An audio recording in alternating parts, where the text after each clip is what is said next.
네. 10월 3일 월요일 개천절 오후 10시 8분입니다.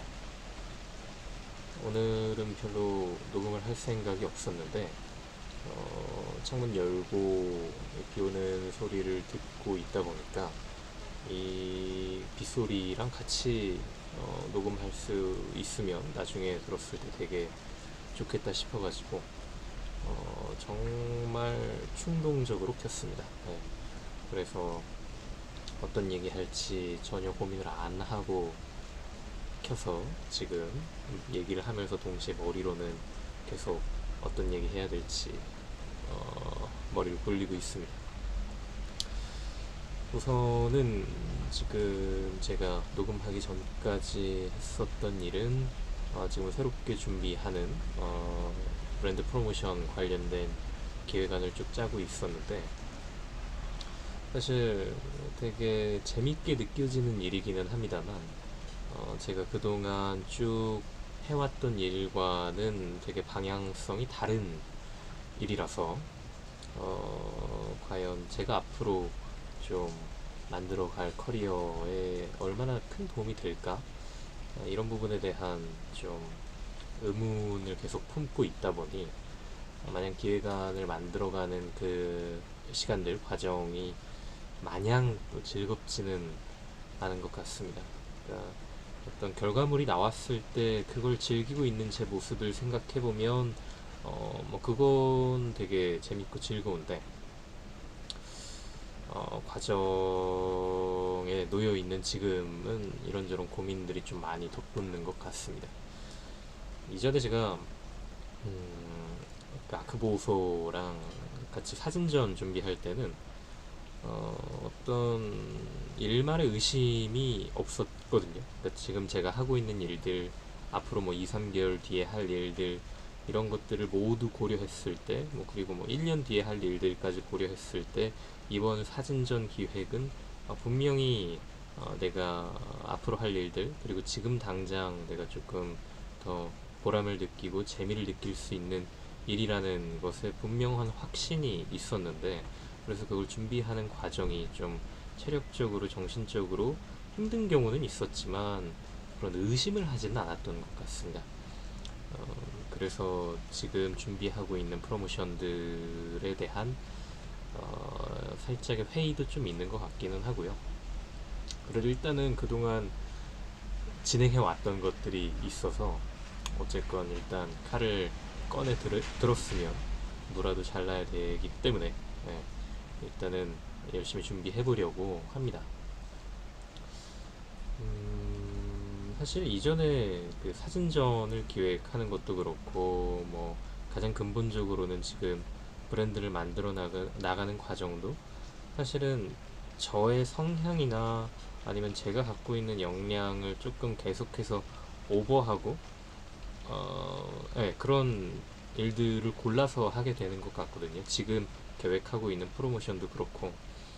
그래서 그걸 달성했을 때 좀 발전하는 혹은 바뀌는 제 모습이 되게 기대되기는 합니다. 근데 어쨌든 그런 개인적인 성장에 대해서는 의심이 없는데, 지금 제가 운영하고 있는 뭐 어흥 프로덕션이라는 사업체나 또 주피터라고 하는 브랜드의 성장에 과연 이번 프로모션이 도움이 될까라고 하는 것에 대한 의구심이라고 할 수 있겠네요. 네. 뭐 자꾸 뭐 의구심 혹은 의심 뭐 이런 쪽으로만 얘기가 나오는 것 같은데, 그래서 좀 다른 얘기 하겠습니다.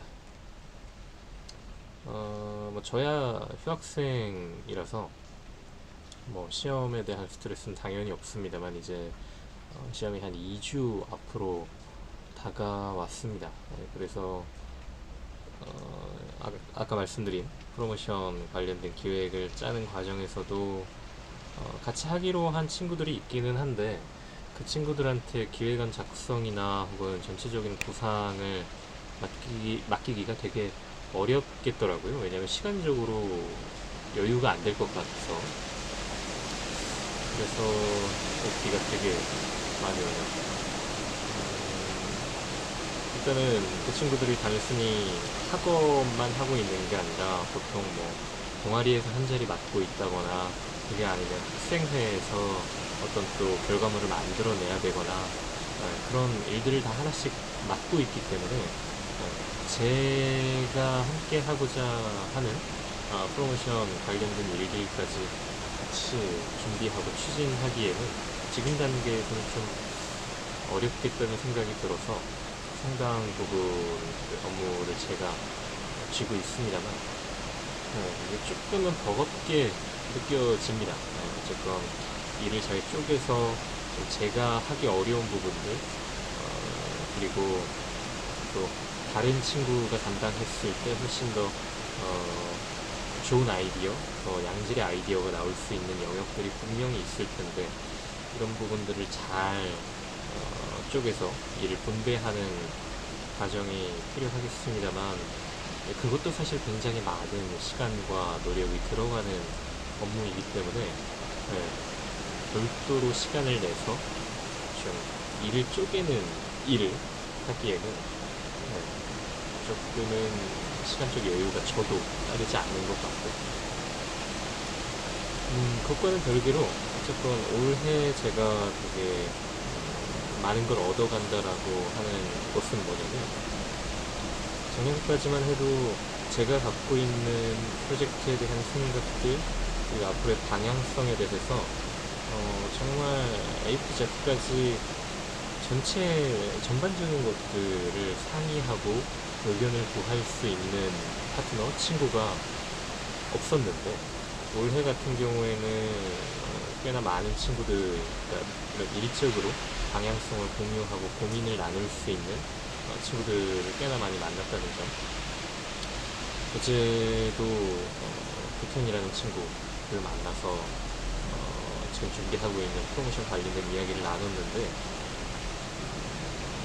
그냥 기본적으로 이제는 사진전 준비하면서도 부텐이라는 친구한테 굉장히 많은 도움을 받았고 또 정말 세세하게 어떤 부분, 어떤 굿즈들 또 어떤 설비들을 준비해야 되느냐부터 시작해서 전체적으로 그 전시의 스토리라인을 어떻게 구성하면 좋겠느냐와 같은 굉장히 좀 거시적인 이야기들까지 같이 나눴던 친구였고 이번 프로모션을 준비하는 과정에서도 프로젝트의 명분부터 시작해서 구체적으로 그러면 오프라인 프로모션을 진행하는 과정에서 또 어떤 아이템들을 준비해야 될까 뭐 이런 정말 세세한 부분들까지 어제 같이 이야기를 나눴습니다.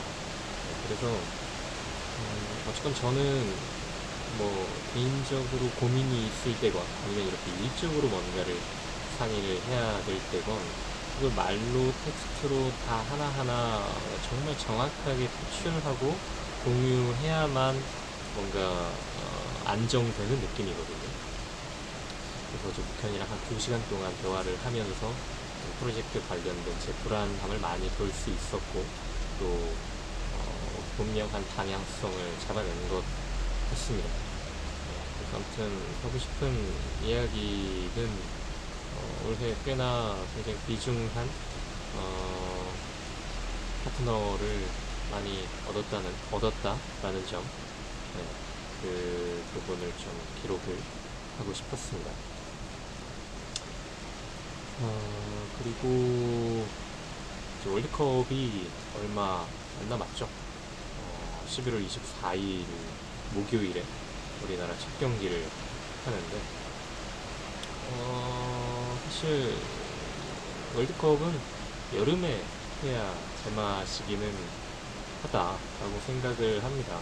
그 여름의 더위 보통 6월 말, 6월 초 이때 하니까 초여름 날씨에 그 월드컵의 어떤 이미지가 굉장히 잘 어울린다고 생각을 하는데 올해는 초겨울에 한국 기준으로는 초겨울에 치러지는 월드컵이다 보니까 뭐 그런 괜한 아쉬움이 좀 있기는 합니다. 그리고 뭐 축구공은 둥그니까 결과를 까봐야 아는 거겠지만 사실 올해 좋은 성적을 기대하기가 조금은 어렵죠. 물론 그래도 상대적으로 우리가 괜찮다라고 하는 조에 편성이 돼서 그래도 뭐 아예 그냥 경기 하기도 전에 16강을 글렀다라고 생각할 만큼의 대진표는 아닙니다만, 그래도 어쨌건 대한민국이 소속된 조에서는 우리나라가 뭐 최약체로 평가받고 있다 보니까 그런 부분이 조금은 괜히 벌써 아쉽게 느껴지는. 왜냐면 물론 월드컵 자체 모든 경기가 다 재밌게 느껴지지만, 그리고 우리나라가 뭐 16강, 8강까지 올라가는 걸 다들 보고 싶어 하잖아요. 근데 올해 그게 꽤나 쉽진 않겠다. 그래서 그게 괜히 벌써 아쉽게 느껴지기도 합니다. 곰곰이 생각을 해보면 사실 2018년도 2018년도가 우리나라가 독일을 이겼을 때죠. 그러니까 그 이전 월드컵 2014년 월드컵 때 되게 그 대진 운이 되게 좋다라고 한참 얘기를 했었거든요. 그때 제가 기억하기로 러시아랑 같은 조였고, 벨기에 그리고 알제리 이렇게 같은 조였거든요. 그래서 마지막 경기 벨기에, 요건 일단은 졌다 치고 나머지 러시아, 알제리는 우리나라가 충분히 이길 수 있는 상대 아니냐라고 그때 한참 되게 기대감에 찬 보도들이 많이 나왔죠. 저도 그렇게 생각을 했고요. 첫 경기가 러시아와의 경기였습니다. 그때 개최국이었죠. 14년도가 러시아 월드컵 맞나요? 아무튼 간에 14년도 러시아 경기를 오전에 했었고, 제 고등학교 1학년 때였으니까 거의 그래서 수업 시간 도중에 봤던 기억이거든요. 근데 1대1로 비겼습니다. 네, 그때 이근호 선수가 득점을 했었는데 되게 이렇게 속 시원한 득점은 아니었고, 골키퍼가 중거리 슛을 좀 흘리는 바람에 우리나라가 1대1로 무승부를 거뒀었고, 그리고 알제리한테 되게 좀 충격적으로 졌었죠.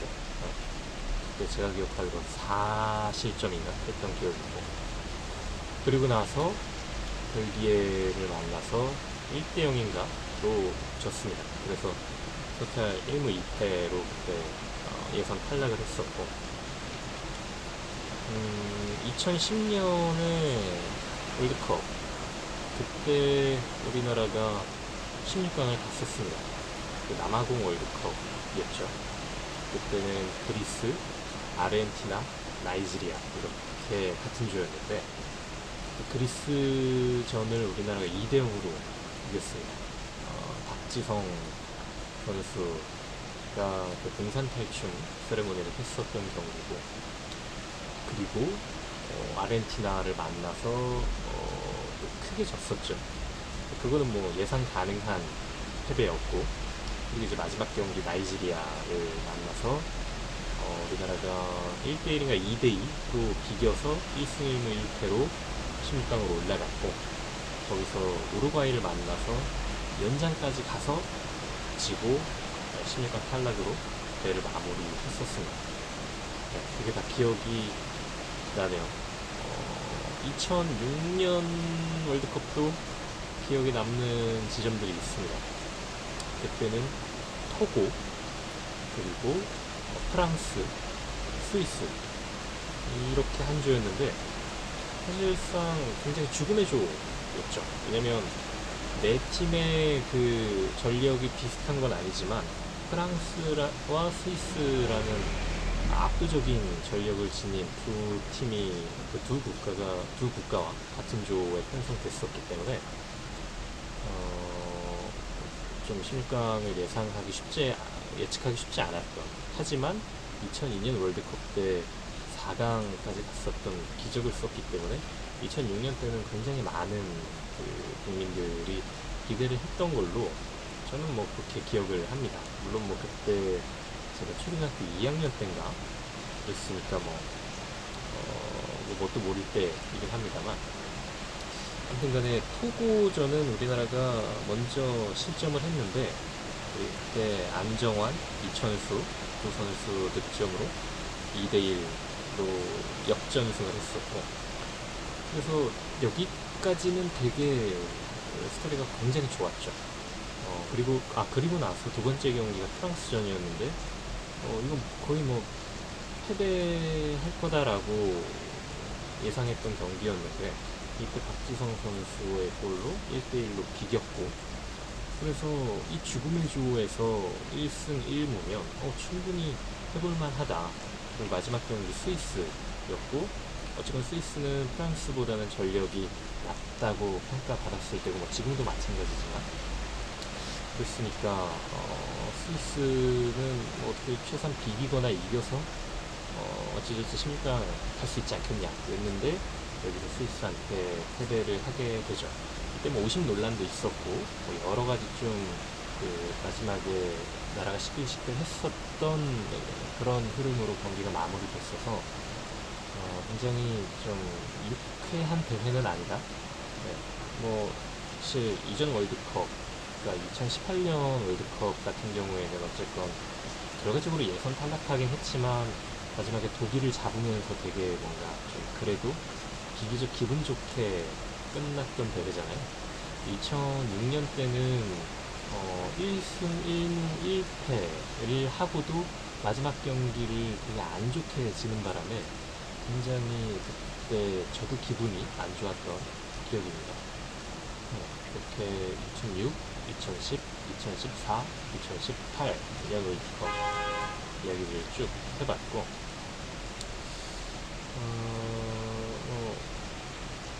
올해도 어쨌건 여러모로 쉽지 않은 예선이 되겠지만, 그래도 일단 최대한 많이 이겼으면 좋겠습니다. 골도 많이 넣고 좀 환호할 수 있는 지점들이 많이 있으면 좋겠다 라는 생각이 들고요.